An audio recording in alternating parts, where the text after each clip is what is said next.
শিক্ষার্থীরা সবাই কেমন আছো? আশা করি সবাই ভালো আছো। গতকাল আমরা একটা আপডেট পেয়েছি নতুন কারিকুলাম পরিবর্তন সম্পর্কে। সুতরাং তোমাদের এই ভিডিওটিতে আপডেটটি বিস্তারিতভাবে বলা হবে এবং তোমাদের সামনে সায়েন্স, কমার্স, আর্টস এ সকল গ্রুপগুলো কি থাকবে সে সকল বিষয় নিয়েও আলোচনা করা হবে এই ভিডিওটিতে। সুতরাং ভিডিওটি না টেনে সম্পূর্ণ দেখার চেষ্টা করো। ও হ্যাঁ, তোমরা হয়তো এখন অনেকে ভাবছো তোমাদের ষান্মাসিক স্থগিত হওয়ার 6টি পরীক্ষা আর হবে না।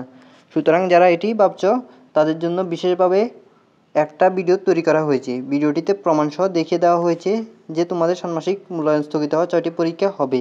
ডিসক্রিপশন বক্সে ওই ভিডিওটির লিঙ্ক দেওয়া আছে, তোমরা চাইলে ভিডিওটি দেখতে পারো। সুতরাং তোমাদের ষান্মাসিক মূল্যায়ন হবে। এবং আরেকটা কথা আমি জানি, তোমরা পরীক্ষাটির আগে তোমাদের পরীক্ষার প্রশ্ন উত্তর ইউটিউবে খুঁজে বেড়াও।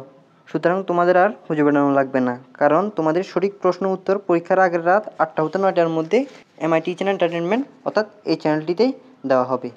সুতরাং পরীক্ষার আগে পরীক্ষার প্রশ্ন পেতে হলে চ্যানেলটি এক্ষুনি সাবস্ক্রাইব করে ফেলো, যাতে পরীক্ষার প্রশ্ন আপলোড দেওয়া মাত্র তোমাদের কাছে নোটিফিকেশন পৌঁছে যায়।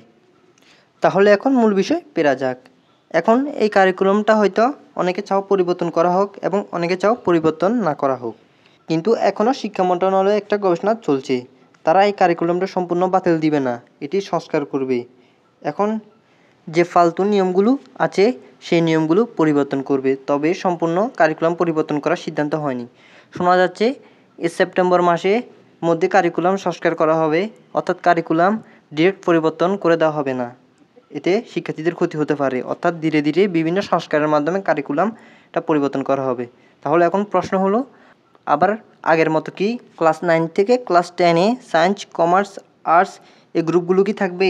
হ্যাঁ, কারিকুলাম যেহেতু ধীরে ধীরে সংস্কার করা হচ্ছে তাই গ্রুপও থাকবে। সুতরাং তোমরা ভবিষ্যতে সায়েন্স নিয়ে পড়ার চেষ্টা করিও। তাহলে আশা করি ভিডিওটি তোমাদের সুন্দরভাবে বুঝিয়ে দিতে পেরেছি।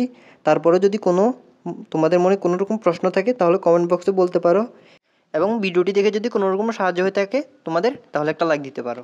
সুতরাং পরবর্তী আপডেট আসা পর্যন্ত আমাদের পাশে থাকো এবং সবাই ভালো থেকো। আল্লাহ হাফেজ।